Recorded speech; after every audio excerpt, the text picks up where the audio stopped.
So Beetlejuice is obviously one of Tim Burton's most famous films, and he always manages to take these very gothic and macabre stories and put a very lighthearted spin on them. There's just something about the way this guy tells stories. I've always been really drawn to him, and I like a lot of his films. They're some of my favorite all time. He always manages to make all the films feel like live action haunted houses, regardless of what you think of them. He gives you a very real look inside this quirky mind of ideas, of weird imagery. Somehow I made it this far in life without seeing Beetlejuice, and I have no idea how. But I'm watching it in preparation for Beetlejuice, and having watched this film, my God, is it a whole hell of a lot of fun. In fact, it might be the most Tim Burton film I have ever seen, and that's saying something. So as for the plot of Beetlejuice, basically you have this couple played by Alec Baldwin and Geena Davis, and one day they're out driving and they get in a car accident and fall off this bridge. They go back home later, but they shortly after realize that they didn't actually survive this accident. They drown, they're actually ghosts now. What you have in this film is Tim Burton's little quirky vision for life and death, the aftermath ghosts. Because after they get home, they find this book that's called, like, For the Recently Deceased. It's all of the rules for what the afterlife's like if you're a ghost, what you have to do, how everything works, all the rules.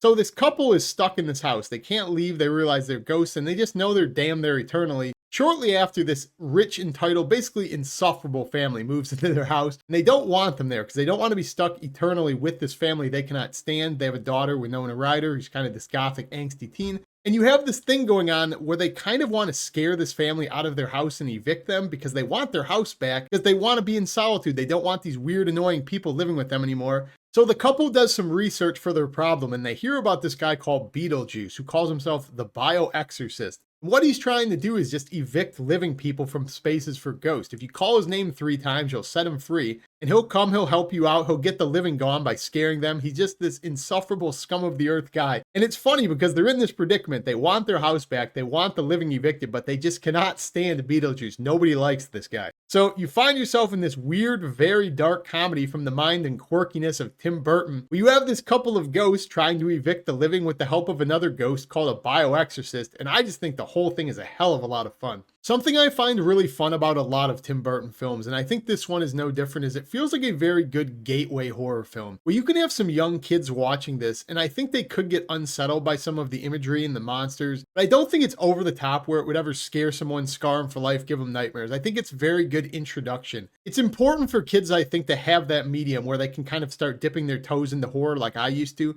I think this is one of those movies that works as a good example because the kids can enjoy it and older adults will just have fun with the subject matter, some of the comedy, some of the creature design. Again, it's a Tim Burton thing to me. He finds a way to find that balance so often of making these dark and serious things seem so childlike and so fun. I just think that's where this movie excels. Like most of his films, he's blending these very serious topics with very vibrant colors, a lot of purples, a lot of light greens. In fact, in my recent memory, this might be the most contrasted, colorful film I think he's ever made. I kind of see why people consider it his masterpiece, because he's taking so many creature designs that are just so unique and out there. They're like kind of creepy, but kind of fun and cool. And so many vibrant colors. And then he's got the set of the town that's going on that the guy made.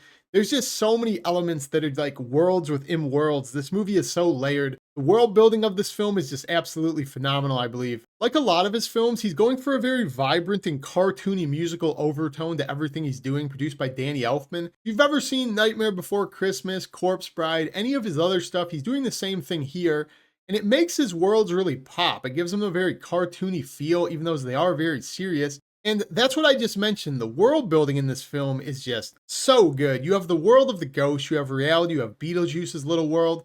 They're having so much fun with all of the rules they've created in the afterlife, the waiting room of the dead. There's just so many layers to what this movie is doing. If you're a fan of his previous works, if you're a fan of these very weird, angsty, macabre films, this film is probably like the gold standard when it comes to inserting yourself in this quirky, weird world of the undead. It's probably one of the coolest worlds I think there's ever been a movie on. That's why I can't wait for Beetlejuice, and I cannot wait for more time in this world. I'm not normally a fan of Alec Baldwin either, but I think he's fine in this. Geena Davis is really good as well, them playing this ghost couple, but clearly when you look at the poster, the big sell to Beetlejuice has always been Michael Keaton. I mean, the guy's an awesome actor. This is another one of those things, it's very cliche to say, I feel like this role was just made for Michael Keaton. He's not on screen as much as you probably want him to be, but the time he is on screen, he is absolutely, he just steals every single scene. He's so good, and they're also having so much fun with all of the stuff Beetlejuice can do. This obnoxious, scummy guy who's just comedically over the top, kind of a perv at points. But the way they depict his powers, they're just having so much fun with it. He can turn into a giant snake, make people disappear,